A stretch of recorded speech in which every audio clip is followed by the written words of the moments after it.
ॐ ज्ञानतिमिरन्धस्य ज्ञानाञ्जनशलाकया चक्षुरुन्मिलितं येन तस्मै श्रीगुरवे नमः।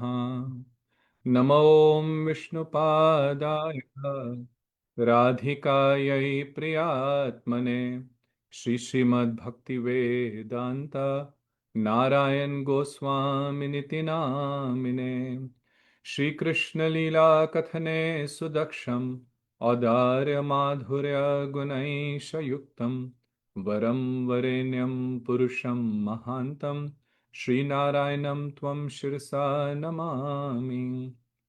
त्रिदण्डिनां भक्तशिरोमणिं च श्रीकृष्णपादाब्जधृतये हृदि चैतन्यलीलामृतसारसारं नारायणं त्वं सततं प्रपद्ये। वाञ्छाकल्पतरुभ्यश्च कृपासिन्धुभ्य एव च पतितानां पावनेभ्यो वैष्णवेभ्यो नमो नमः। नमो महावदन्याय कृष्णप्रेमप्रदायते कृष्णाय कृष्णचैतन्याय नाम्ने गौरत्विषे नमः। हे कृष्ण करुणा सिन्धु दीनबन्धु जगत्पते गोपेश गोपिका कान्त राधा कान्त नमस्तुते।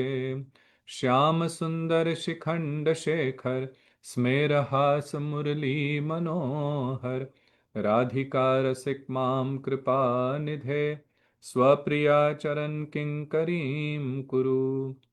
तप्त कांचन गौरांगी श्री राधे वृंदावनेश्वरी वृषभानुसुते देवी प्रणमामि हरिप्रिये। तवैवास्मि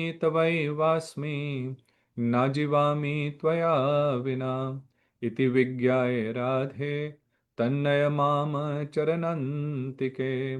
भक्त्या विहीनापराधलक्षै क्षिप्ताश्च कामादितरङ्गमध्यै कृपामयि त्वं शरणं प्रपन्ना वृन्दे नमस्ते चरणारविन्दम्।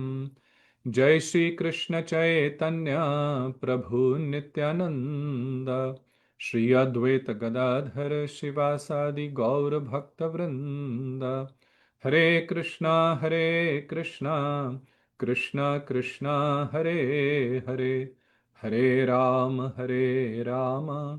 राम राम हरे हरे।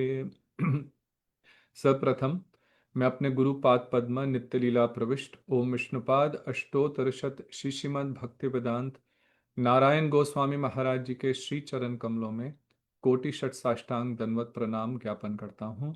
तत्पश्चात सच्चिदानंद ठाकुर श्री भक्ति विनोद जी के श्री चरणों में कोटि कोटि दंडवत प्रणाम।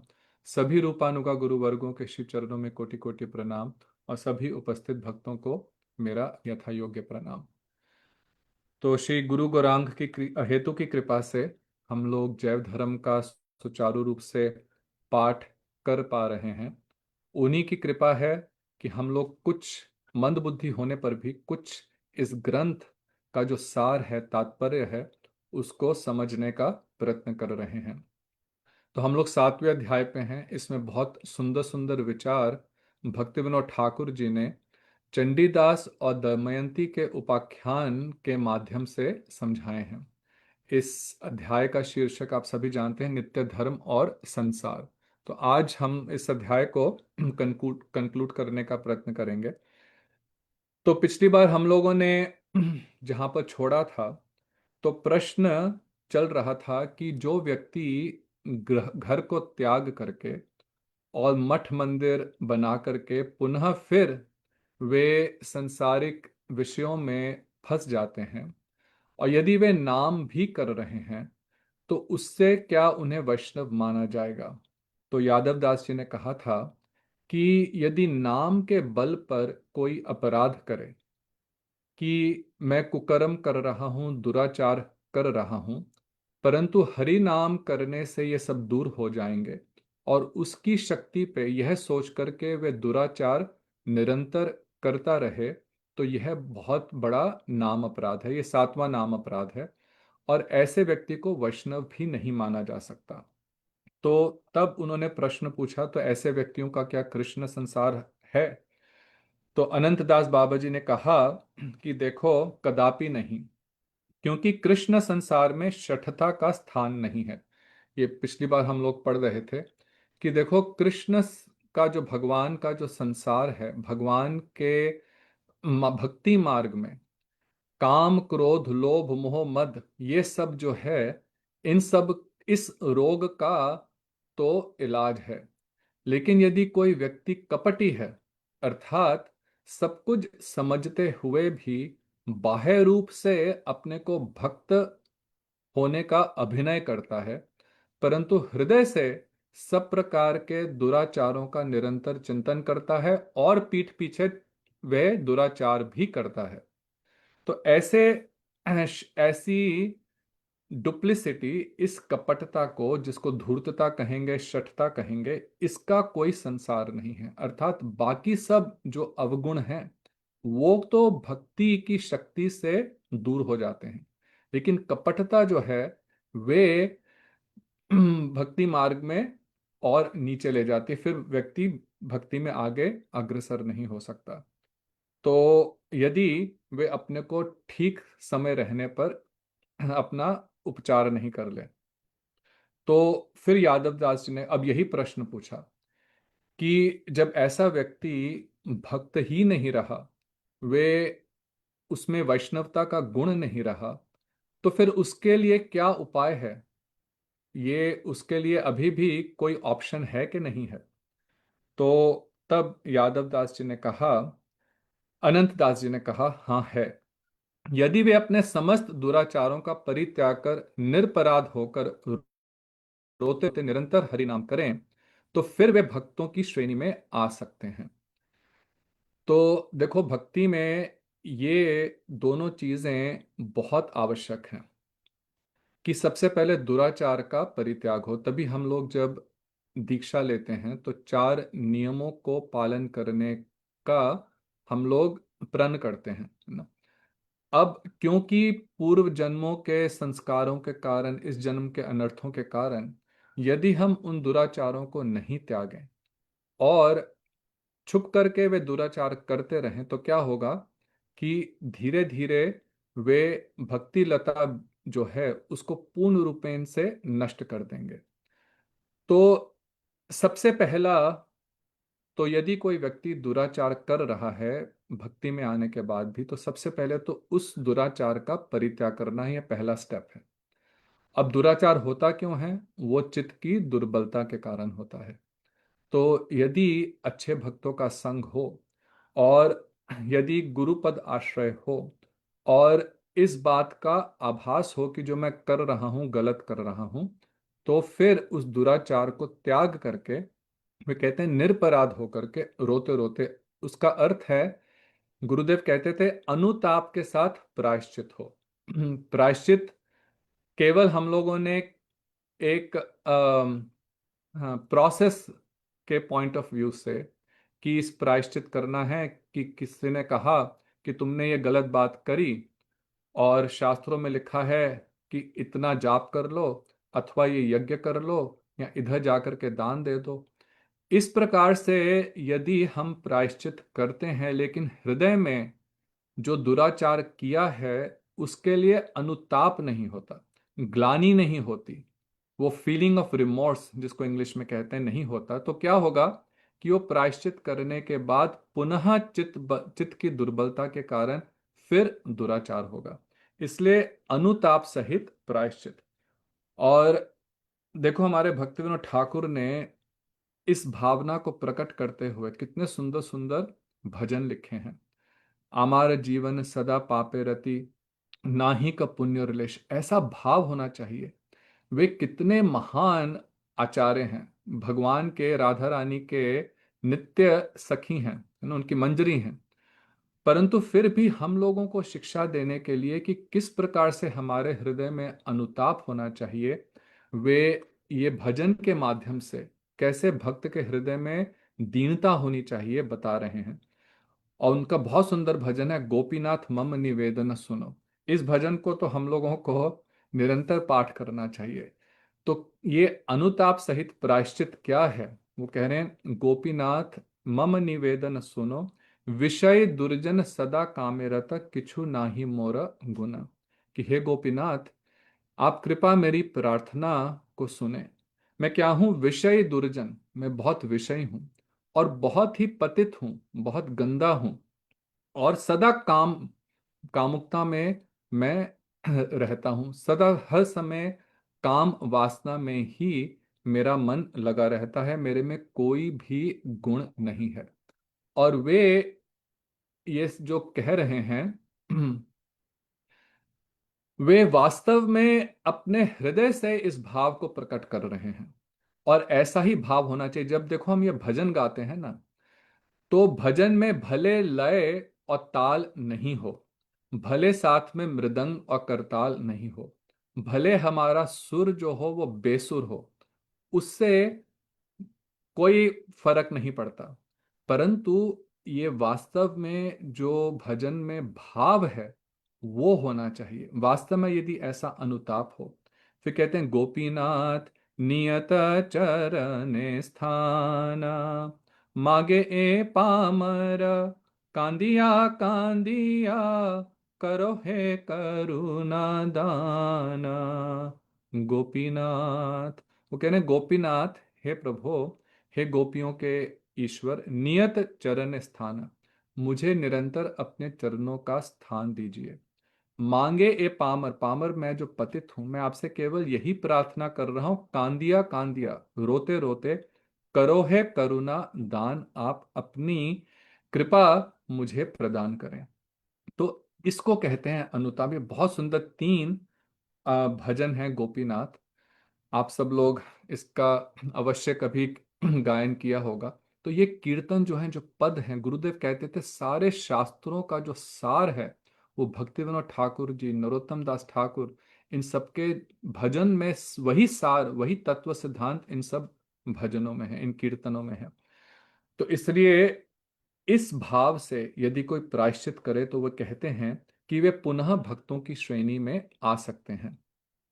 तो फिर यादव दास जी ने प्रश्न पूछा कि यदि गृहस्थ भक्त वर्णाश्रम की विधियों के अधीन होते हैं, क्योंकि गृहस्थ हैं और गृहस्थ वर्णाश्रम का एक अंग है, तो गृहस्थ भक्त भी वर्णाश्रम में जो भी विधि विधान है उसके अधीन होते हैं, तो क्या वर्णाश्रम धर्म को स्वीकार किए बिना एक गृहस्थ वैष्णव नहीं हो सकता? तो यदि वे गृहस्थ आश्रम में नहीं है, तो तब भी वह वैष्णव हो सकता है कि नहीं? इस प्रश्न का उत्तर उन्होंने पहले अध्यायों में भी दिया, और अब पुनः कह रहे हैं कि देखो, वैष्णव धर्म अत्यंत उदार है, बहुत लार्ज हार्टेड है, सबका भगवान की सेवा में अधिकार है, क्योंकि अंततः तो सभी भगवान के दास हैं।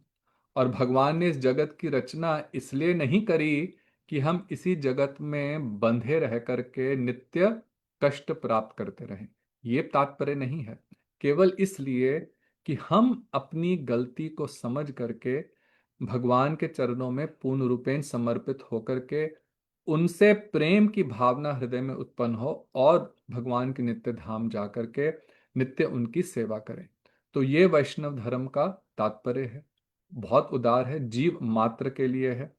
वो कह रहे हैं जीव मात्र इसका अधिकारी है। कोई भी योनि में हो वह वैष्णव धर्म का अधिकारी है, परंतु क्योंकि केवल मनुष्य योनि में ही हम भजन श्रवण कीर्तन कर सकते हैं, इसलिए जैसे पहले अध्याय में उन्होंने समझाया था, जब हम जैव धर्म कहते हैं तो वो मनुष्यों के लिए ही है, परंतु जीव मात्र इसका अधिकारी है।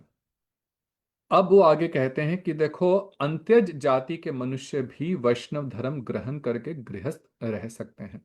तो जो स्मृतियों में वर्णाश्रम धर्म का वर्णन है, उसमें कुछ जातियों को वर्णाश्रम धर्म के बाहर माना जाता है, जैसे कि भील हैं, जो चर्मकार हैं, चमार हैं, और श्वपच हैं, मीट आदि खाने वाले, हून इत्यादि कई इस प्रकार की जातियां हैं जिनको वैदिक वर्णाश्रम के अंदर नहीं माना जाता, अंत्यज अर्थात ये जाति से बाहर की हैं। तो इसलिए वर्णाश्रम धर्म में नहीं मानने के कारण क्या वे भगवान की भक्ति नहीं कर सकते? वो कहते हैं नहीं। बाकी किसी धर्म में उसको अपनाया जाए अथवा नहीं अपनाया जाए, परंतु फिर भी वैष्णव धर्म में उनका अधिकार है। तो वे भी गृहस्थ रह सकते हैं, वैष्णव धर्म ग्रहण कर सकते हैं इनका, परंतु उनको वर्णाश्रम नहीं कहा जाएगा। अब देखो यहाँ पे वो इस चीज को डिफरेंशिएट कर रहे हैं कि गृहस्थ में रह करके वैष्णव धर्म का पालन तो जो जाति से बाहर हैं वे भी कर सकते हैं, परंतु उनको वर्णाश्रम में नहीं गिना जाता स्मृतियों के अनुसार जो नियम है। फिर अब एक ये कैटेगरी, दूसरा वो कह रहे हैं कि जो वर्णाश्रम के अंतर्गत पतित होकर के पतित सन्यासी हैं, जिनका वे अभी वर्णन कर रहे थे कि किसी ने वेश धारण करा, सन्यास लिया, परंतु फिर उससे पतन हो गया, तो एक प्रकार से वर्णाश्रम से तो वे निकल गए, परंतु पुनः वे शुद्ध भक्ति लाभ लाभ करके गृहस्थ हो सकते हैं।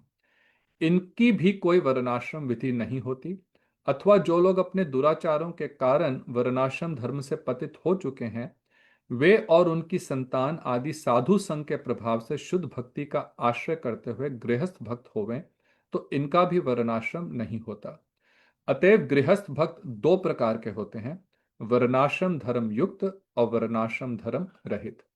तो जो समझाने का तात्पर्य है कि गृहस्थ भक्त हो सकते हैं, भले वो वर्णाश्रम में हो अथवा नहीं, क्योंकि वर्णाश्रम में तो वे हैं जो हमारे शास्त्रों के अनुसार, परंतु जहां तक वैष्णव धर्म का सवाल है उसके अनुसार गृहस्थ में कोई रह करके भले वो अंत्यज हो वे भी गृहस्थ हो सकता है, और कोई सन्यासी जिसका पतन हो गया है वे भी भक्ति करते करते पुनः गृहस्थ में रह करके भजन कर सकता है। अर्थात जो वैष्णव धर्म है वे पुनः एक अपॉर्चुनिटी देता है, चांस देता है कि अब तुम्हें अपने, अब देखो पूर्व जन्मों के दुराचार के कारण इस जन्म में हमें कोई निम्न जाति प्राप्त हुई, वो भी तो पूर्व जन्मों के दुराचार के कारण है।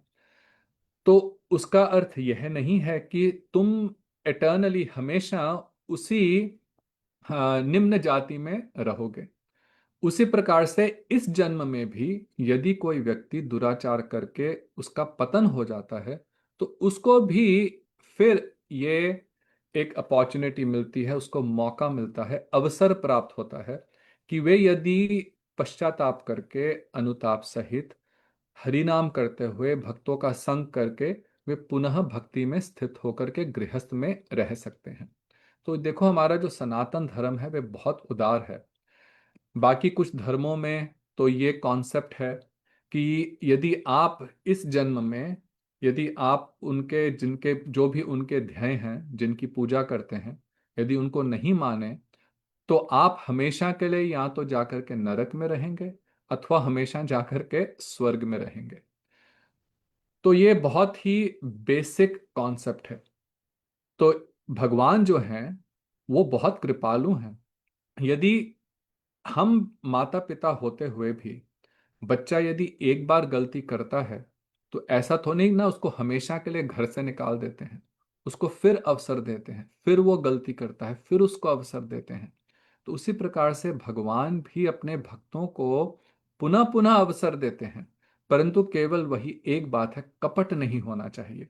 यदि कोई वास्तव में अपनी गलती को समझ करके भक्ति में पुनः प्रतिष्ठित होना चाहता है तो भगवान अपने दोनों हाथों से, गुरुजन दोनों हाथों से उसको पुनः खींच करके भक्ति में ले आते हैं। पिछली बार भी मैं कह रहा था हम लोगों ने अपने गुरु वर्गों के व्यवहार में भी देखा कि उनके शिष्य जो मठ छोड़ करके चले गए, ब्रह्मचारी वेश का त्याग कर दिया अथवा संन्यास से भी पतित हो गए, उन्हें भी उन्होंने पुनः अपना लिया कि ठीक है अब तुम गृहस्थ में रह करके तुम भजन करो।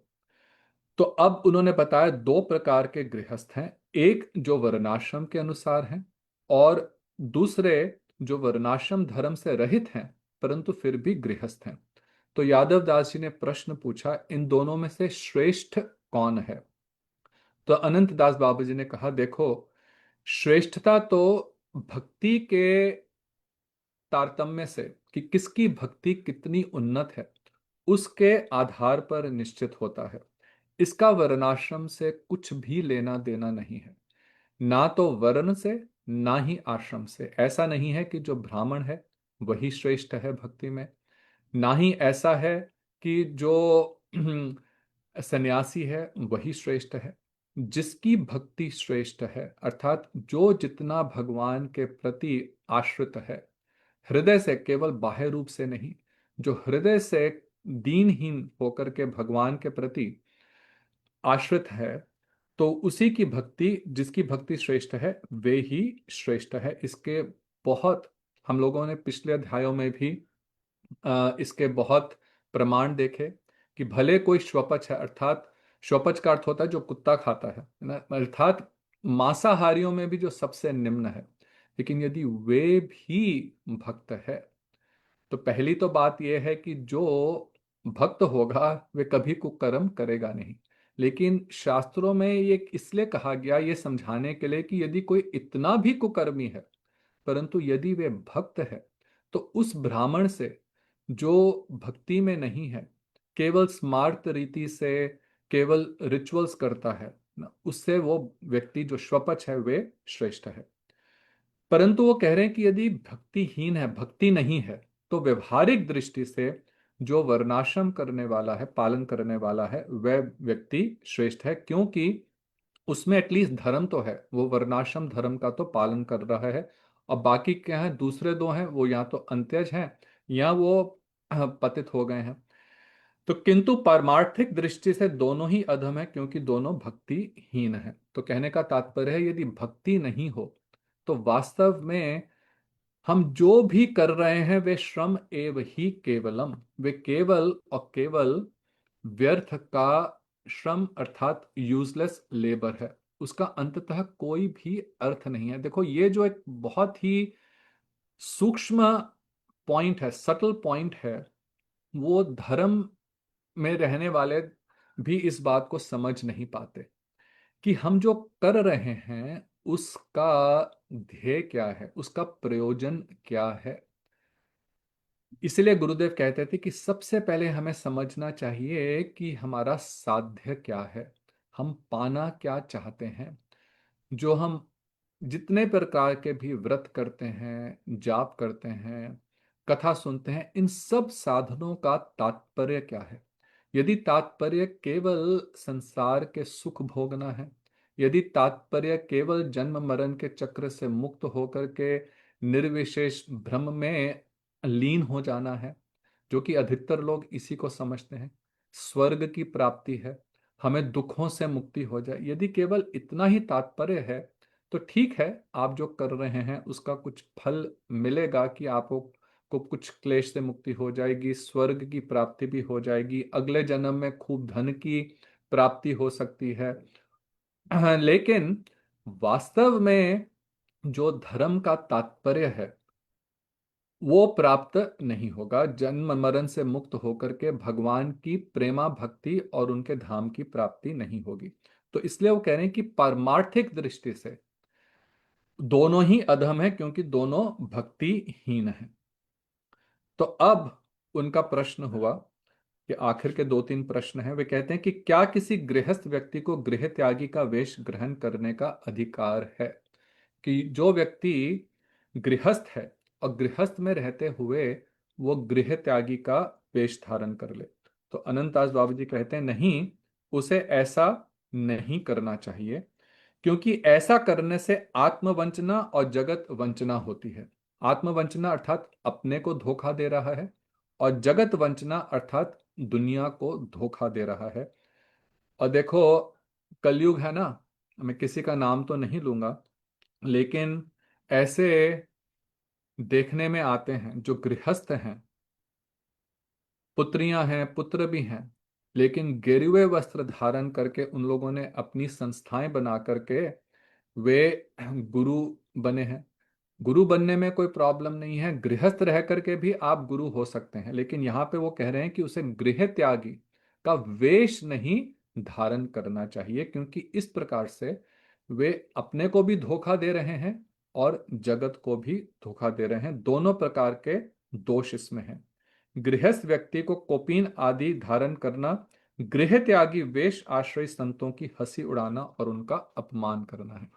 तो इसलिए ये जो अध्याय है, पिछली बार भी जैसे मैं कह रहा था कि भले अधिकतर हम लोग गृहस्थ हैं, अधिकतर भक्त गृहस्थ हैं, लेकिन फिर भी ये समझना जो भक्तिविनोद ठाकुर इस अध्याय में समझा रहे हैं गृह त्यागियों के विषय में, वो इसलिए समझना आवश्यक है कि हम ऐसे व्यक्तियों से धोखा नहीं खाएं।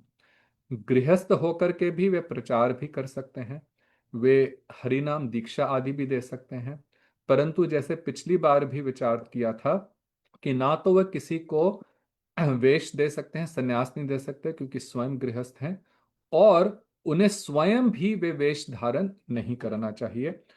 तो पॉइंट जो है कि हमें भक्ति में पूर्ण रूपेण ईमानदारी से भजन करना चाहिए।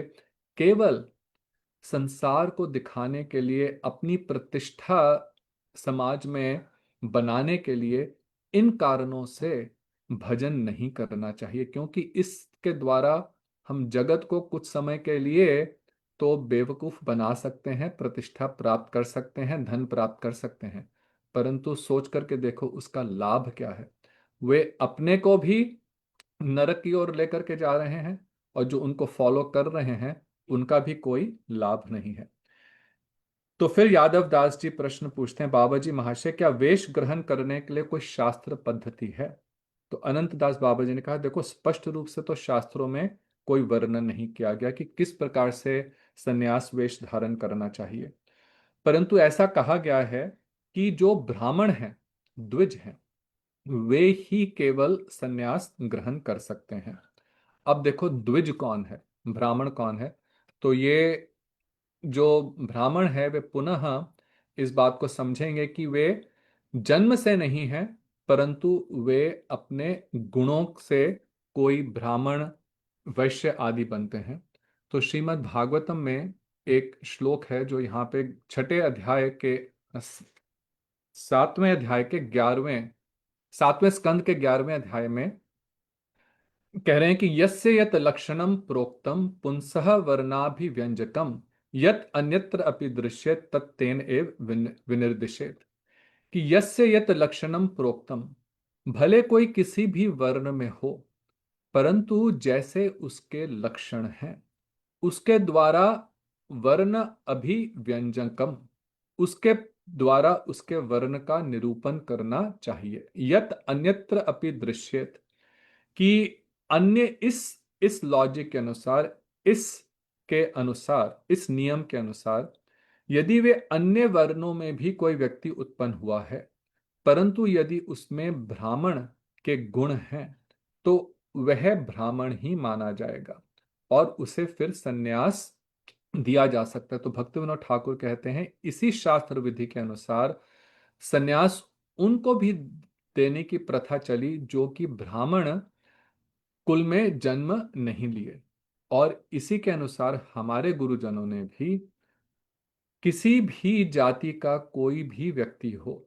वे विदेशी भी हुए, जब स्वामी महाराज श्री एसी भक्तिवेदांत स्वामी प्रभुपाद ने आकर के विदेश में, अमेरिका में आकर के विदेशियों को भी संन्यास दिया, तो इस विषय में कई लोगों ने बहुत आक्षेप करा, इस बात को रिजिस्ट करा, कई गौड़िया मठ में भी, और जो स्मार्ट हैं उन लोगों ने तो इस बहुत की बहुत निंदा करी, परंतु शास्त्रों के आधार पर उन्होंने बताया कि देखो कोई भी व्यक्ति ब्राह्मण हो सकता है और जो ब्राह्मण है वो शास्त्र के अनुसार संन्यास ग्रहण कर सकता है। तो पुनः देखेंगे कि जो वैष्णव धर्म है, जो शुद्ध सनातन धर्म है, वे बहुत ही उदार है, वो किसी भी बेसिस पे, किसी भी आधार पे कोई भी भेदभाव नहीं करता। तो कह रहे हैं कि यदि ब्राह्मण के अतिरिक्त अन्य अन्य अन्य वर्ण के व्यक्तियों में ब्राह्मण वर्ण के लक्षण पाए जाएं और उन्हें संन्यास दिया जाए तो इस पद्धति को अवश्य ही शास्त्र अनुमोदित मानना होगा। तो इस शास्त्रों के अनुसार ही है, इसमें कोई भी गलत बात नहीं है। यह कार्य केवल पारमार्थिक विषय में ही बलवान है, व्यवहारिक विषय में नहीं। तो पुनः वो इस बात को कह रहे हैं कि यदि केवल व्यवहारिक दृष्टि से कोई संन्यास लेता है, अर्थात वो परमार्थ के लिए संन्यास नहीं ले रहा, परमार्थ के लिए गृह त्याग नहीं कर रहा, तो फिर तो वो वर्ण के अनुसार ही उसे ब्राह्मण होना चाहिए, कुल के अनुसार देखा जाएगा। परंतु परमार्थिक दृष्टि से कोई भी व्यक्ति जिसमें ब्राह्मण के गुण हैं, ना गीता में भगवान ने ब्राह्मण के गुण बताए, शम दमः, जिसमें इस प्रकार के सब गुण हैं, आस्तिक्य, तो जिसमें ये सब ब्राह्मण के गुण हैं, वे संन्यास ग्रहण कर सकते हैं। तो ये सब सुन करके फिर यादव दास जी ने चंडीदास जी से पूछा कि भाई चंडीदास, तुम्हारे प्रश्न का उत्तर मिल गया। प्रश्न क्या था? संसार क्या चीज है? क्योंकि चंडीदास जी के अपने जीवन में देखो कितनी प्रकार के क्लेश आए, इतना उन्होंने धन अर्जन करा केवल अपने पुत्रों के लिए, अपने परिवार के सुख के लिए, और उन्हीं पुत्रों ने, उनकी पुत्र वधुओं ने उनको घर से तीर्थ के बहाने निकाल दिया और सारे धन को हड़प लिया। तो उनके मन में यही प्रश्न हुआ कि ये संसार वास्तव में है क्या? तो चंडीदास जी बोलते हैं, बहुत सुंदर, वो इसको समरी के रूप में बता रहे हैं। कहते हैं कि देखो, आज मैं धन्य हो गया। परम पूजनीय बाबा जी महाराज के उपदेशों का मैंने यह भावार्थ समझा है। तो वो क्या समझे, हम सबके लिए भी समझना आवश्यक है। सबसे पहले, जीव कृष्ण का नित्य दास है। ये बात यदि समझ आ जाए तो हम लोगों ने सभी शास्त्रों का जो सार है वो समझ लिया कि जीव क्या है? कृष्ण का नित्य दास। नित्य का अर्थ क्या होता है कि यदि एक संबंध है तो वो केवल और केवल श्री कृष्ण के साथ ही है। बाकी जितने भी संबंध हैं इस जगत के, वे सब अनित्य हैं, नित्य नहीं है। उन अनित्य संबंधों के कारण ही हम इस संसार के पचड़े में फंसे रहते हैं। तो सबसे पहले तो समझना कि जीव कृष्ण का नित्य और क्या है? दास है। अर्थात हम कृष्ण नहीं हो सकते। हम भगवान की ब्रह्म ज्योति में लीन होकर के उसकी आ, लोग उसको सायुज्य मुक्ति के लिए कई लोग इस प्रकार से साधन करते हैं, परंतु वास्तव में वो जीव की मूल स्थिति नहीं है, स्वाभाविक स्थिति नहीं है और अस्वाभाविक स्थिति है। इसलिए वे उस स्थिति से भी उसका पतन होगा। तो अहम ब्रह्मास्मि ये ठीक नहीं है, ये सिद्धांत बिल्कुल गलत है। ये समझना भी बहुत आवश्यक है। और आप सब लोग तो भक्ति गौड़िया मठ से संबंधित हैं, इस बात को अच्छी तरह समझ गए होंगे। क्योंकि जब तक ये विचार नहीं निकलेगा मन से, जब तक इस विषय में किंचित मात्र भी संदेह रहेगा, तब तक भक्ति में निष्ठा नहीं उत्पन्न होगी। तो ये समझना बहुत, क्योंकि इसी पॉइंट पे बहुत लोग गड़बड़ कर जाते हैं। तो जीव कृष्ण का नित्य दास है। वे नित्य भगवान के धाम में जब पहुंचेगा, वहां रहकर के भगवान की जो अलग अलग रस हैं, सख्य, वात्सल्य, दास्य और माधुर्य, इनमें भगवान की प्रेममयी सेवा करना, यही जीव का नित्य धर्म है। परंतु वे कहते हैं, अपराधवश अपने इस नित्य कृष्ण दासत्व को भूलकर स्थूल और लिंग, इन दो माइक शरीरों का आश्रय करता हुआ माया के गुणों को अंगीकार कर वह जड़ वस्तुओं में सुख दुख भोग रहा है। तो वो सारे अध्याय का और पिछले अध्यायों का भी सारांश बता रहे हैं। क्योंकि कृष्ण को भूल गए और भूलने के कारण सबसे पहले सूक्ष्म शरीर प्राप्त हुआ और फिर स्थूल शरीर प्राप्त हुआ। तो नाना प्रकार की इच्छाएं उत्पन्न हुई कृष्ण से बहिर्मुख होकर के सुख भोगने की। तो उसके लिए शरीर, नाना प्रकार के शरीर प्राप्त हुए और उनके माध्यम से हम सुख भोगने का प्रयत्न कर रहे हैं। तो लेकिन इन सुख से सुख नहीं मिलता, सुख के साथ साथ दुख भी भोगना पड़ता है। अपने कर्मों का भोग करने के लिए उसने अपने गले में जन्म मृत्यु की माला पहन रखी है। माला क्या होती है, उसमें अलग अलग फूल पिरोए होते हैं। तो उसी प्रकार से जन्म मरण, जन्म मरण, पुनरपि जननम पुनरपि मरणम, पुनरपि जननी जठरे शयनम। तो पुनः पुनः जन्म और पुनः पुनः मरण, हम सभी इस माला को डाल करके पहने हुए हैं। और ये माला टूटेगी कब? जब तक कृष्ण पदाश्रय, जब तक भक्ति में प्रवेश नहीं होगा, तब तक ये माला गले में पड़ी रहेगी। ये जो बेड़ी है ये पड़ी रहेगी। तो कभी उच्च और कभी निम्न योनियों में जन्म लेकर कर्म फल के अनुरूप नए नए अहंकारों में नाना प्रकार की अवस्थाएं प्राप्त करता है। यही उन्होंने बताया था संसार। कभी राजा, कभी रंक, कभी अमीर कभी गरीब, कभी मैं सुखी मैं दुखी हूं, मैं रोगी हूं मैं स्वस्थ हूं, मैं बहुत बुद्धिमान हूं, मैं मेरे को कुछ आता जाता नहीं है, मैं इस धर्म में हूँ उस धर्म में हूँ, मैं इस देश का हूँ उस देश का हूँ, इस संस्था में हूँ उस संस्था में हूँ। कितने नाना प्रकार के जो उपाधियां हम लोगों ने बांध रखी हैं, ये इसी को कहते हैं अहंकार, नाना प्रकार के अहंकार। तो उन्होंने कहा था यही जो इन नाना प्रकार की उपाधियों का, अहंकारों का जो प्रचंड व्यापार है, यही संसार है। और इसी के कारण हमारी नाना प्रकार की अवस्थाएं होती हैं। तो इसलिए भक्ति को जब वर्णन करा कि शुद्ध भक्ति है क्या, तो उसमें क्या बोला, सर्वोपाधि विनिर्मुक्तम। सब प्रकार की उपाधियों से जब हम पूर्ण रूपेण मुक्त हो जाते हैं, सर्वोपाधि विनिर्मुक्तम तत्परत्वेन निर्मलम, ऋषिकेश ऋषिकेन सेवनम भक्तिर उत्तम, वो उत्तम भक्ति है। जब तक कोई भी उपाधि रहेगी, और ये बहुत सूक्ष्म है, ये आसानी से नहीं जाती, तो जब तक ये उपाधियां रहेंगी तब तक हम लोग अभी पूर्ण रूपेण शुद्ध भक्ति में प्रतिष्ठित नहीं होंगे। कह रहे क्षण भंगुर भौतिक शरीर में भूख प्यास आदि के द्वारा नाना प्रकार के कर्मों को करने के लिए बाध्य होता है। क्षण भंगुर क्यों बोला? क्षण भंगुर इसलिए कि देखो, देखने में लगता है कि हम 100 साल जिए, लेकिन वास्तव में ये 100 साल भी क्षण के समान ही है। जो अनंत जीवन है उसके कंपेयर करें ना, 100 को यदि आप 1 लाख से डिवाइड करोगे, कितना है? कुछ भी नहीं है। और 1 करोड़ से या 1 खरब से डिवाइड करो। आप लोग मैथमेटिक्स में पढ़ते होंगे कि किसी चीज को भी यदि इन्फिनिटी से डिवाइड करो तो एक प्रकार से शून्य ही है।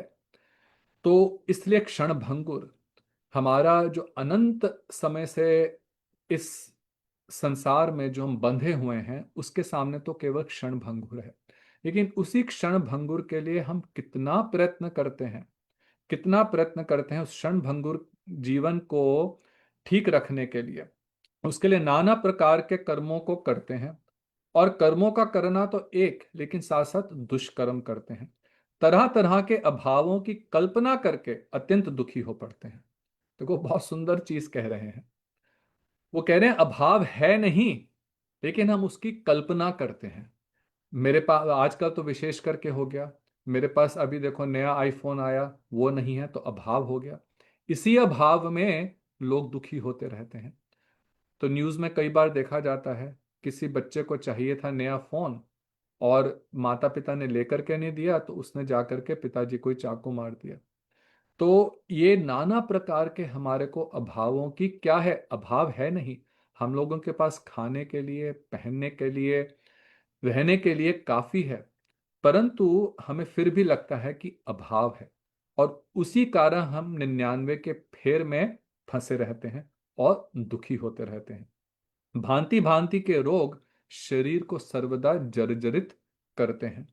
और ऐसी स्थिति है इस अभाव की पूर्ति के लिए कि यहाँ पे भी मैं कई बार देखता हूँ शरीर में नाना प्रकार के कष्ट हैं। कहीं कल भी मैं कहीं पर गया कुछ लेने के लिए, तो वहां पे एक व्यक्ति, एम्प्लॉय था, चला भी नहीं जा रहा, बहुत कठिनता से एक एक पाँव उठा रहे हैं, लेकिन फिर भी काम करना पड़ रहा है। क्योंकि बिल्स पे करने हैं, है ना। तो हम लोगों ने इतना कॉम्प्लिकेटेड संसार को बना दिया है कि जिस चीज के लिए जीवन मिला था उसको छोड़ करके नाना प्रकार के और कार्यों में हम लोग रह करके अपना शरीर रोगग्रस्त होने पर भी हम चलते रहते हैं, क्योंकि हमारे को कुछ सुख सुविधा चाहिए। फिर घर में स्त्री पुत्रों के साथ कलह कर कभी कभी आत्महत्या तक कर बैठता है। धन के लोभ से ना जाने कितने ही पापों को करता है। देखो, जो व्यक्ति भी पाप करता है ना, वो अपने या तो कामुकता के कारण या धन के कारण, यही दो कारण है। धन को प्राप्त करने की इच्छा अथवा इंद्रियों की काम वासना को पूर्ण करने की इच्छा से पाप आचरण करता है। अन्यथा भगवान ने ऐसा जगत को बनाया है कि यदि हम लोग केवल उतना ही ग्रहण करें जितनी आवश्यकता है, तो पाप करने की कोई भी आवश्यकता नहीं है। तो देखो, आजकल जो वेस्टर्न इकोनॉमी है वो पूरी रूप से इसी के ऊपर आधारित है। तो एक तरफ स्टॉक मार्केट में कंपनी की स्टॉक आगे बढ़े, तो इसके लिए वो कितने लोगों को कंपनी से निकाल देते हैं कि हम लोगों की स्टॉक मार्केट की जो प्राइस है, स्टॉक की वैल्यू बढ़े। अब ये क्या है? ये भी तो एक पाप ही है कि जो व्यक्तियों को खाने पीने के लिए उस जॉब पर निर्भर थे, वो निकाल करके वे केवल अपने कंपनी कंपनी के मुनाफे के लिए। तो ये सब जो है ये वास्तव में पापाचरण के ही अलग अलग रूप हैं। तो कह रहे हैं कि धन के लोभ से ना जाने कितने ही पापों को करता है। धन की कमी नहीं है उनके पास, लेकिन फिर भी वो अपनी कंपनी को और मुनाफा करने के लिए और उसकी स्टॉक प्राइस बढ़ाने के लिए फिर देखो नाना प्रकार के पाप करते हैं। राजदंड, लोक अपवाद, लोक अपमान और कितने ही प्रकार के शारीरिक क्लेशों को भोगते हैं। आत्मीय, अभी कल देखो, एक न्यूज आप सब लोग देख ही रहे होंगे, पुणे में हुआ। एक लड़की और उसके साथ जो उसका प्रेमी था मिल करके जिस लड़की का उस एक लड़के के साथ विवाह होना था, उसको धक्का दे करके मार दिया। अब देखो कितनी कामुकता है। और लोग इतना सब इस प्रकार के पापाचरण होते हैं, वे पकड़े भी जाते हैं, परंतु फिर भी सब नजरअंदाज करके कामुकता के कारण छोटी छोटी उम्र में भी लोग कितने कुकृत्य करते हैं। तो कह रहे हैं लोक अपवाद, लोक अपमान, लोक में अपमान होगा। अच्छे घर के हैं, परंतु फिर भी इंद्रियों पर संयम ना होने के कारण वे लोक अपमान से भी नहीं डरते। और फिर क्या होता है? नाना प्रकार के क्लेश होते हैं। अब सारी जिंदगी जेल में रहेंगे, क्लेश होगा। आत्मीय वियोग, धन नाश, चोरी और डकैती द्वारा अपहरण आदि तरह तरह के दुख तो नित्य प्रति लगे ही रहते हैं। वृद्ध होने पर घर के लोग सेवा नहीं करते, इससे कितना दुख होता है। अब आप ब्रज में भी जाएं तो देखेंगे कि वहां पे कितनी विधवाएं रहती हैं। क्यों रहती हैं? क्योंकि उनके घर के लोगों ने घर से निकाल दिया। जिस माँ ने, जिस पिता ने तुम्हारे को पाला पोसा, बड़ा करा, और जब वे वृद्ध हो गए तो उनको घर से निकाल दिया। तो ऐसी कितनी वृद्ध आश्रम है ब्रज में। और यहाँ पे भी कई बार ऐसा देखा जाता है, जाकर के उनको छोड़ आते हैं ओल्ड एज होम में। समय ही नहीं है उनकी सेवा करने के लिए। तो इस प्रकार का भी दुख होता है। कफ की अधिकता, वात के वेग और वेदना से वृद्ध शरीर केवल दुख का कारण हो पड़ता है। मरने पर पुनः गर्भ की असह्य पीड़ा सहनी होती है। पुनरपि जननम पुनरपि मरणम पुनरपि जननी जठरे शयनम। अब देखो ये सब सत्य है। ये इसलिए नहीं कहा जा रहा कि हमें कोई नेगेटिविटी नहीं है, ये वास्तव में सत्य है। और जो इस चीज को एक्सेप्ट कर लेते हैं, समझ जाते हैं, फिर वे संसार के बंधन में बंधेंगे नहीं और अपने जीवन के एक एक क्षण का सदुपयोग करेंगे, दुरुपयोग नहीं करेंगे। क्योंकि उनको पता है कि अभी जो मेरे को अवसर प्राप्त हुआ है, जो सुअवसर प्राप्त हुआ है मनुष्य शरीर का, यदि ये हाथ से छूट गया तो फिर क्या होगा? पुनः गर्भ की असह्य पीड़ा। इसका कितना भागवत में वर्णन है, गर्भ में कितनी यातनाएं जीव प्राप्त करता है। भगवान से प्रार्थना करता है कि हे प्रभु, मुझे एक बार इस गर्भ की यातना से निकाल दो, मैं आपका भजन करूंगा। परंतु फिर बाहर निकल करके संसार के सुखों को देख करके उसी पचड़े में पुनः फंस जाता है, पुनः पुनः चर्वित चर्वनाना। फिर शरीर रहते रहते काम क्रोध लोभ मोह मद मात्सर्य आदि प्रबल होकर विवेक को आच्छादित कर देते हैं।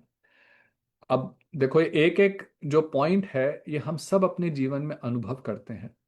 हम लोगों का जो विवेक है, विवेक अर्थात क्या ठीक है क्या गलत है, ये भी कामनाओं के कारण, क्रोध के कारण, लोभ के कारण, ईर्ष्या के कारण, आलस्य के कारण हम विवेक हमारा छूट जाता है। क्यों विवेक छूटता है? विवेक आच्छादित हो जाता है पुनः चित्त बल की दुर्बलता के कारण।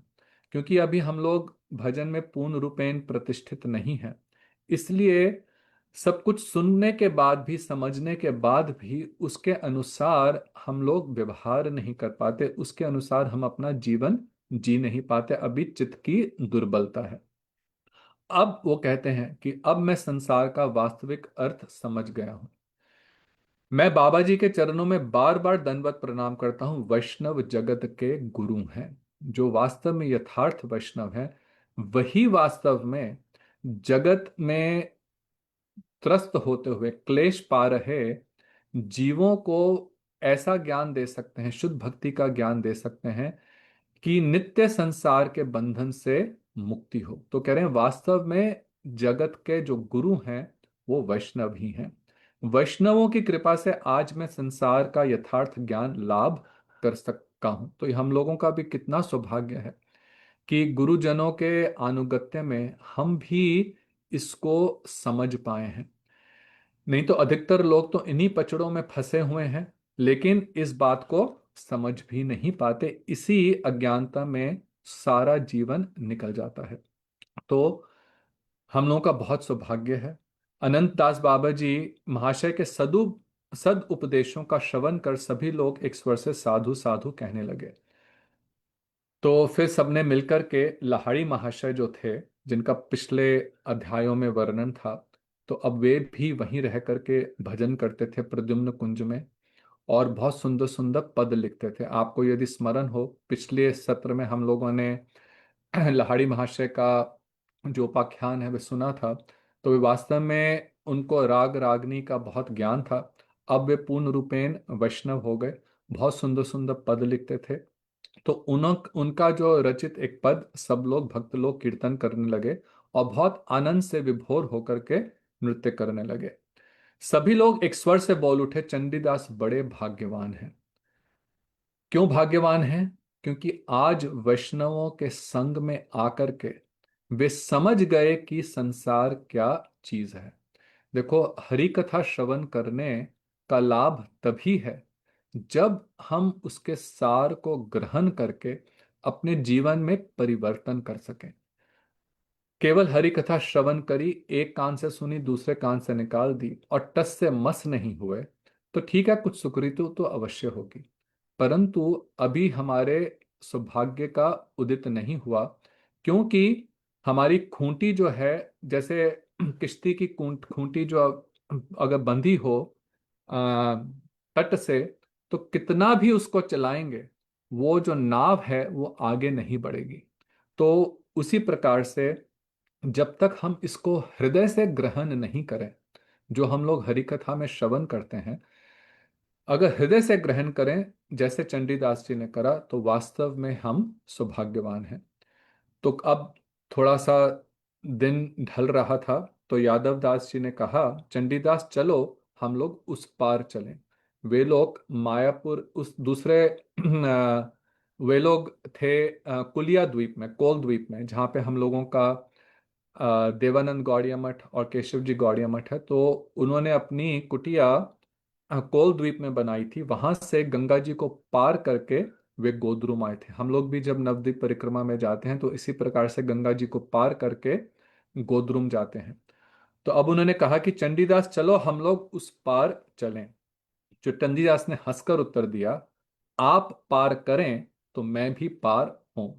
तो उनका कहने का तात्पर्य था कि यदि आप मेरे, क्योंकि वे उनके पथ प्रदर्शक गुरु हैं, आप मुझे रास्ता दिखाएं तो मैं भी इस भव सागर से पार हो जाऊंगा। कहने का तात्पर्य है कि शुद्ध भक्तों के सहारे ही उनके द्वारा जो शिक्षा दी गई है उसी के अनुसार उनके अनुगत्य में भजन करते ही हम इस भव सागर रूपी ये जो महान सागर है जिसको पार करना असंभव है, लेकिन वे भी संभव हो जाता है भक्तों के अनुगत्य में। तो दोनों प्रद्युम्न कुंज को साष्टांग दंडवत प्रणाम करके फिर वे लोग वहां से निकले। अब उनकी जो पत्नी थी दमयंती, वे बाहर ही कुंज के बैठी हुई थी। तो वे अब इस बात का क्षोभ करने लगी कि मैं स्त्री जन्म मैंने क्यों पाया। यदि मैं भी पुरुष होती तो अनायास ही इस कुंज में जाकर वैष्णवों का दर्शन करती तथा उनकी चरण रज मस्तक पर धारण कर पवित्र होती।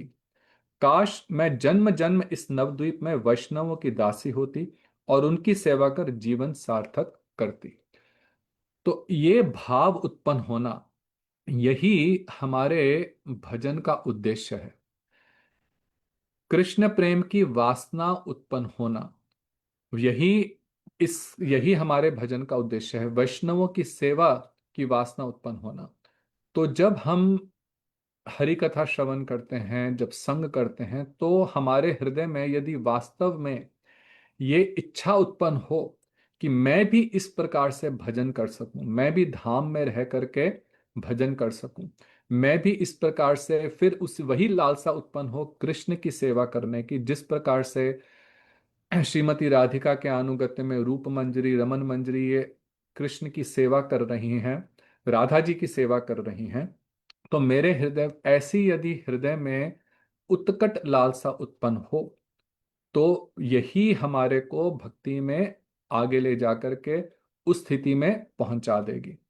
तो ये लालसा उनके हृदय में उत्पन्न हो रही है। जब इतने पूरा जन्म जो उन्होंने धन अर्जित करके सुख पाने की प्रयत्न करा, सारा जीवन इतना धन इकट्ठा करा कि हम सुख से रहेंगे, वो सुख तो नहीं मिला। लेकिन आज शुद्ध वैष्णवों के संग में उनको ऐसी सुख की प्राप्ति हुई, ऐसे दिव्य आनंद की अनुभूति हुई कि अब बाकी जगत के जितने भी सुख थे वे तुच्छ प्रतीत होने लगे।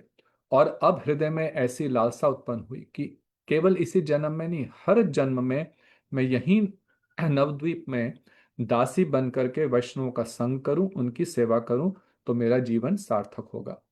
तो यादव दास जी बोले, अहो ये गोद्रुम धाम महान पुण्य भूमि है, यहाँ आते ही जीव शुद्ध भक्ति लाभ करते हैं। तो पूरा नवद्वीप ही है, औदार्य धाम है। तो वहां पे किसी प्रकार के अपराध का भी महाप्रभु नहीं देखते, इसलिए उसको औदार्य धाम कहा जाता है। वहां जानते ही शुद्ध भक्ति का लाभ होता है।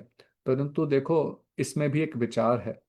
तीर्थों में जाकर के जब तक हम शुद्ध भक्तों का संग नहीं करेंगे, तब तक भक्ति का लाभ नहीं होगा।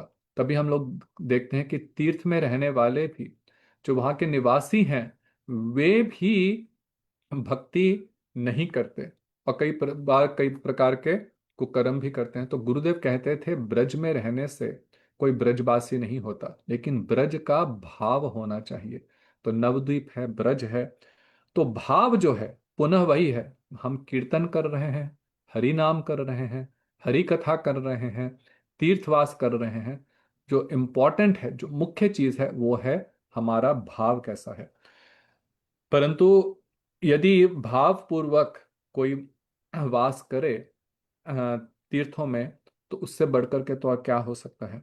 तो श्री नवद्वीप शतक, नवद्वीप महिमा का बहुत सुंदर प्रबोधानंद सरस्वती जी ने एक शतक लिखा, 100 श्लोक लिखे हैं।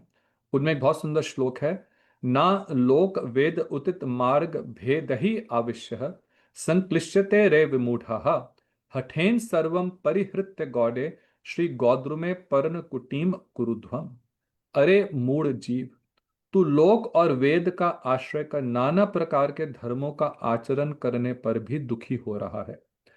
अब इन अनिश्चित मार्गों को छोड़कर शीघ्र अतिशीघ्र श्री गोद्रुम में अपनी पर्ण कुटी निर्माण कर। तो कह रहे हैं अपने को धिक्कारते हुए कि दुनिया भर के जो नाना प्रकार के धर्म हैं, वेदों में वर्णित धर्म हैं, उन सबको पालन करते हुए भी तेरे दुखों का नाश तो अभी भी नहीं हुआ, क्योंकि वे शुद्ध धर्म नहीं है। कृष्ण भक्ति से कुछ लेना देना नहीं है।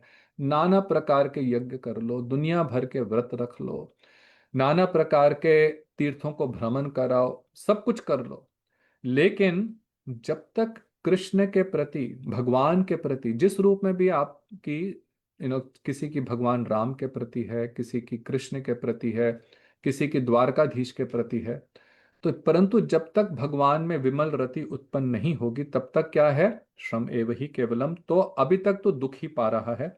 अब इन सब अनिश्चित मार्गों को, अनिश्चित अर्थात इन मार्गों में को पालन करने से कोई निश्चय नहीं है कि भगवत प्राप्ति होगी कि नहीं।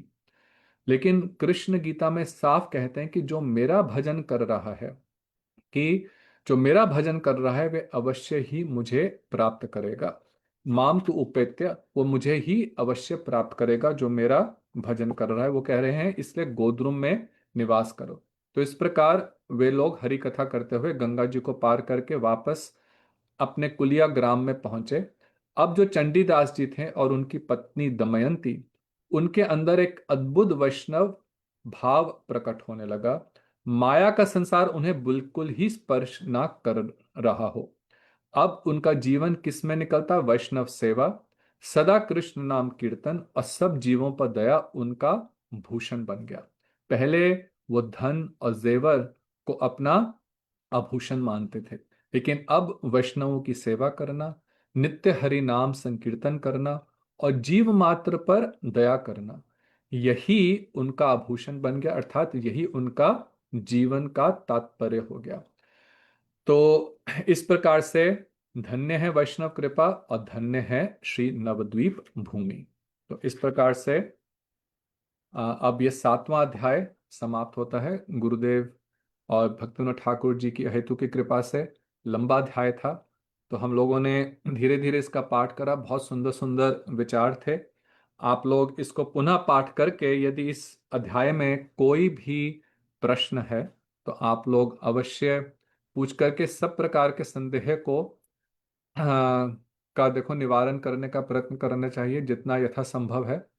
तो यहाँ पे एक दो प्रश्न है, मैं उनको पहले हम लेते हैं, फिर और यदि किसी भक्त का प्रश्न हो तो पहले नितिन प्रभु का प्रश्न है कि कभी कभी ऐसा लगता है कि जो मन है वो आपको पूर्ण रूपेण से कंट्रोल कर लेता है, ओवर पावर कर लेता है, और फिर जो भी आप साधन कर रहे हो उससे थोड़ा सा च्युत हो जाते हो।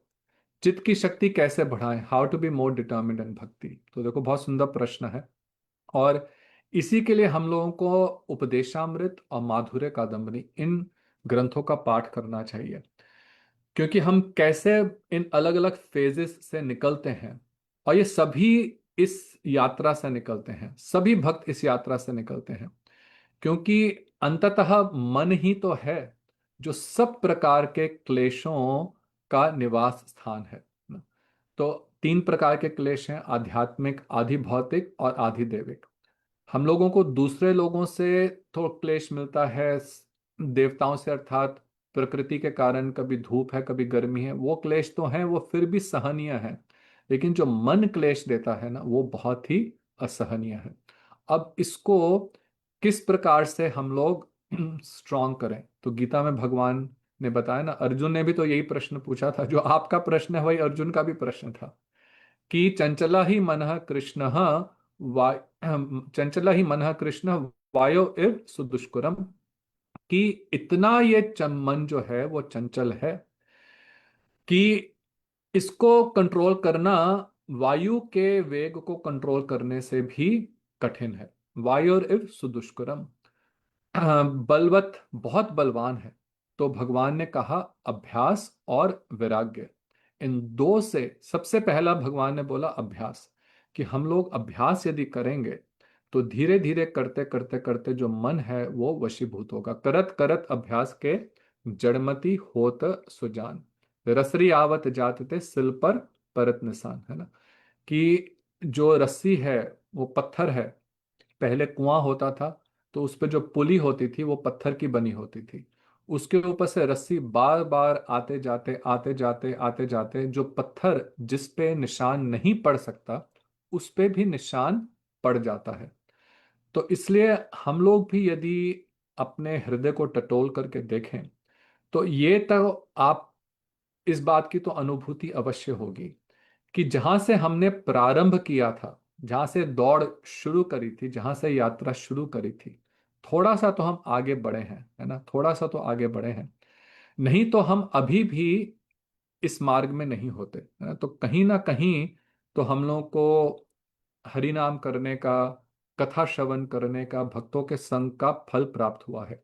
लेकिन यदि एक, और केवल एक जो राम बाण है, वो केवल ये है, अच्छे भक्तों का संग, वो यदि मिले और अच्छे भक्तों के संग में हम यदि रहें तो फिर हमारे चित्त को भी बल प्राप्त होगा। इसलिए निर्जन भजन जो है, निर्जन भजन नहीं करना चाहिए। अभी देखो बहुत सुंदर, मैं एक सेकंड देंगे तो यहाँ पे हमारे परम गुरुदेव श्री भक्ति प्रज्ञान केशव गोस्वामी महाराज का एक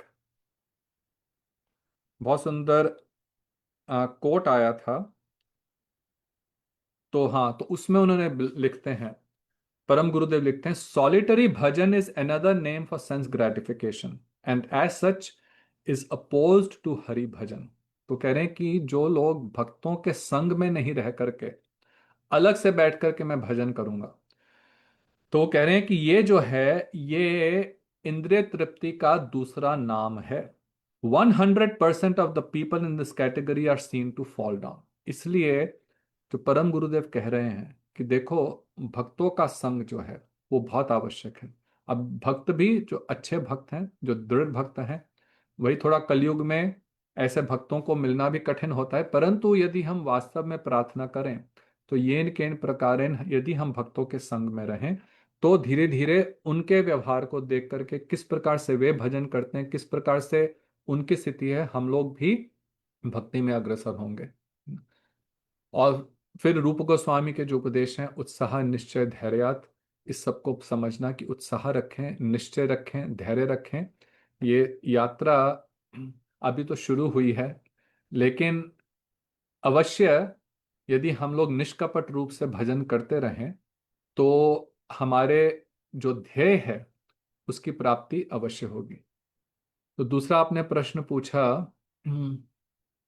कि जैव धर्म के अलावा और कोई ऐसा है जहां पे लिखा है कि अगर कोई ब्राह्मण कुल में नहीं पैदा हुआ, तो ये जैव धर्म में नहीं लिखा। जैव धर्म में तो वो श्रीमद् भागवतम से ही श्लोक उद्धृत कर रहे हैं। 7वें स्कंद का 11वां अध्याय का अंतिम श्लोक है, जिसमें वे कह रहे हैं कि जिसमें जो लक्षण है उस लक्षण के अनुसार उसके वर्ण का निर्धारण होता है। तो यदि कोई व्यक्ति अंत्यज भी है, यदि कोई जन्म से शूद्र कुल में जन्म हुआ, लेकिन यदि उसमें ब्राह्मण के गुण हैं तो शास्त्र के अनुसार ब्राह्मण संन्यास ले सकता है। तो ये दोनों चीजों को उन्होंने कनेक्ट करा कि ब्राह्मण संन्यास ले सकता है और ब्राह्मण वे है जिसमें ब्राह्मण के गुण हैं। तो इस कारण से जैसे A is equal to B, B is equal to C, ऐसे करेंगे ना, लॉजिक होता है, तो उसी प्रकार से यदि जिसमें ब्राह्मण के गुण है वो भले किसी कुल में उसका जन्म हुआ हो, वे संन्यास ले सकता है। अब दूसरा, आपने बहुत सुंदर प्रश्न पूछा कि अर्जुन जो थे वे तो भगवान कृष्ण के सम्मुख खड़े थे, लेकिन फिर उनको अपना मन कंट्रोल करना इतना मुश्किल लग रहा था। तो वाई चांस डू, हमारे को क्या कोई ऐसा चांस है कि हम अपने मन को कंट्रोल कर सकते हैं? देखो, सबसे पहले समझने की बात तो है कि जो अर्जुन कर रहे थे वो एक प्रकार से नाटक था, है ना। अर्जुन तो भगवान के नित्य पार्षद हैं। वो किसी भी परिस्थिति में कभी भी अज्ञानता के कारण विमोहित नहीं होंगे, वो भ्रमित नहीं होंगे, परंतु वो एक रोल प्ले कर रहे हैं इस समय, है ना। जिस प्रकार से परीक्षित महाराज जी भी हैं, परीक्षित महाराज जी भी तो कृष्ण के नित्य पार्षद हैं। उन्होंने तो गर्भ में कृष्ण के दर्शन करे थे। तो जिन्होंने कृष्ण के दर्शन कर लिए, उनको कैसे अज्ञानता ऐसे हो सकती है कि वे जाकर के एक ऋषि के वहां पे सांप डाल देंगे? तो ये सब तो भगवान की लीला है, परंतु वो कृष्ण अर्जुन के माध्यम से हमें शिक्षा दे रहे हैं। परंतु यहाँ पे हमारा कोई चांस है कि मन को कंट्रोल करने का? क्यों नहीं है? हम लोग देखो अपने जीवन में ही देखते हैं कितने भक्त हमारे सामने हैं। आज आज भी यदि आप देखें तो कितने गृह त्यागी भी हैं, कितने भक्त हैं जो बहुत निष्ठापूर्वक भजन में प्रतिष्ठित हैं, और जब से भक्ति में आए धीरे धीरे अग्रसर हो रहे हैं। तो छोटी छोटी उम्र में आए और गृह त्यागी होकर के जगत भर में प्रचार भी कर रहे हैं, पूर्ण रूप से प्रतिष्ठित हैं। तो ऐसे तो आज के जगत में भी बहुत उदाहरण है, और शुद्ध शुद्ध रूप से भजन कर रहे हैं। तो इसलिए उनको देख करके हमें भी इस बात का उत्साह रहना चाहिए। देखे देखो, परंतु अंतर केवल इतना है ना? अंतर सिर्फ इतना है कि उन लोगों ने जो उपदेश को श्रवण करा, उसको धारण किया और उस प्रकार से भजन किया। अब वो भी पूर्व जन्मों की कितनी सुकृति होती है, उस कारण से किस कोई अलग अलग लेवल पे है, कोई एकदम भक्ति में आगे बढ़ते हैं, कईयों को थोड़ा सा समय लगता है।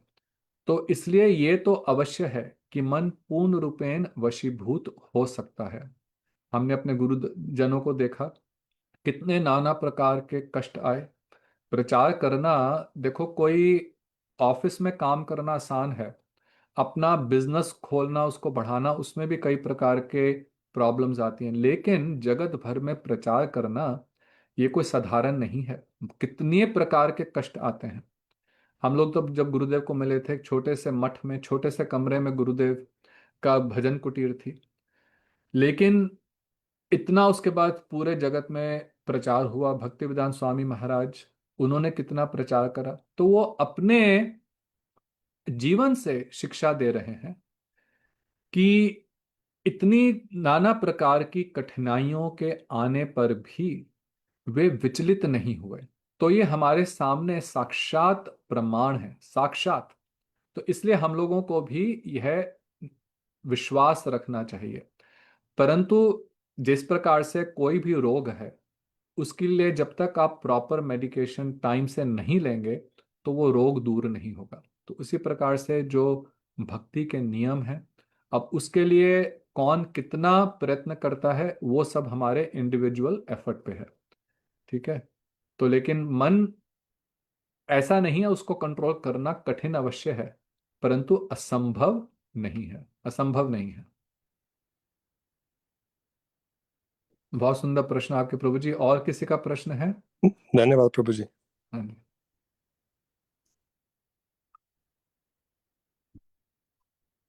हम्म, तो और किसी के प्रश्न?